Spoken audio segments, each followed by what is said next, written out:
ఈరోజు ముక్తికి మెట్లు అనే సిరీస్లో 7వ భాగము సుఖము రాగము గురించి తెలుసుకుందాము. సుఖము గురించి అందరికీ తెలుసు.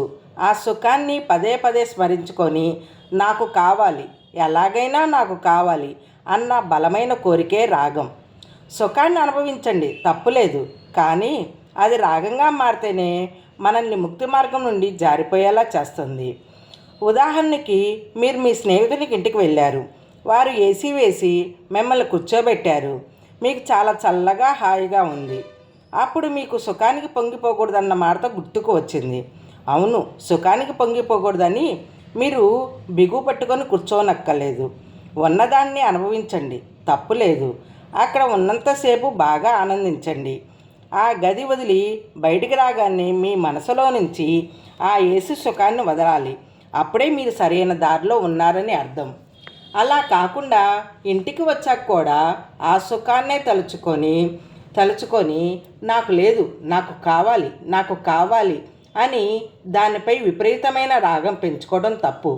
అది మీ ముక్తికి అడ్డొస్తుంది. మీకు స్తోమత ఉందా? కొనుక్కొని అనుభవించండి, తప్పు లేదు. స్తోమత లేదా? అప్పుడు మీ మనసుని ఇలా శాంతపరచుకోండి. ఏసీలో ఉన్నంతసేపు హాయిగానే ఉంటుంది, కానీ బయటికి రాగానే చాలా వేడి అనుభవించొస్తుంది. అంతేకాకుండా కరెంటు బిల్లు విపరీతంగా పెరుగుతుంది. అలా కాకుండా ఏసీ కూడా ఆరోగ్యానికి మంచిది కాదని చెప్తున్నారే, కాబట్టి ఇది మనకి వద్దు అని మన మనసుకు నచ్చ చెప్పాలి.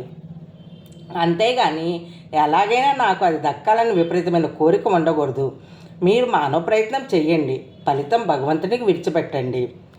ఉదాహరణకి, ఓ వ్యక్తి మిమ్మల్ని పొగిడాడు, సరే ఆనందించండి, వదిలేయండి. అంతేగాని దాన్ని పదే పదే గుర్తు తెచ్చుకోవద్దు. దానివల్ల మీలో గర్వం పెరుగుతుంది. పొగడత పన్నీరు వంటిది, వాసన చూసి వదిలేయాలే కానీ త్రాగుతూ కూర్చోకూడదు. అర్థమైందా? ముందు మనకి ఓ వస్తువు కావాలన్న సంకల్పము మనసులో కలుగుతుంది.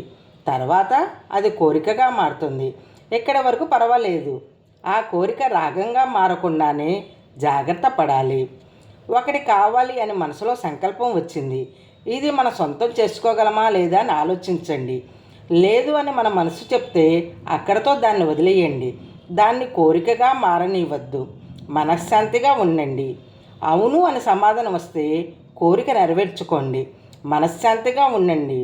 ఈ 2 స్థితుల్లోనే ఉండండి తప్ప రాగం జోలికి వెళ్ళొద్దు. అంటే ఆ కోరిక తీరాలన్న వ్యామోహం అన్నమాట. సుఖం మనకి యోగులకి జంతువులకు కూడా ఒకటే. అది ప్రకృతి ధర్మం. అది రాగంగా మారితేనే వికృతి అవుతుంది. మన ప్రకృతిలోనే ఉండటం శ్రేయస్కరం. ఇది చాలా బాగుంది, నాకు ఉంటే బాగుంటుంది అని అనిపించడం సహజం. దాన్ని సొంతం చేసుకోగలిగితే చేసుకోవాలి. స్తోమత లేదా? ఓకే, ఇది నాకు లేదని వదిలేసుకోవాలి. ఇదే సాధకుని లక్షణం. ఈ స్థాయిలో ఉంటే కోరిక తప్పగాదు. కోరిక బలీనమయ్యి నాకు ఇది దక్కపోతే నేను మనిషిని కాను, ఎలాగైనా దక్కించుకుంటాను అని మనశ్శాంతి లేకుండా ఉండటం అజ్ఞానం లక్షణం. ఉన్నదానితోనే తృప్తిపడి సుఖంగా ఉండేవాడు ఎప్పుడూ మహారాజే. సుఖాన్ని సుఖంగానే అనుభవించండి, వదిలేయండి. అంతేగాని దాన్ని పదే పదే స్మరించడం వల్ల అది రాగంగా మారి అది దక్కేంత వరకు మనల్ని నిలవదీయదు, మనశ్శాంతిగా ఉండనీయదు. కాబట్టి సుఖాన్ని రాగంగా మారనీయకండి.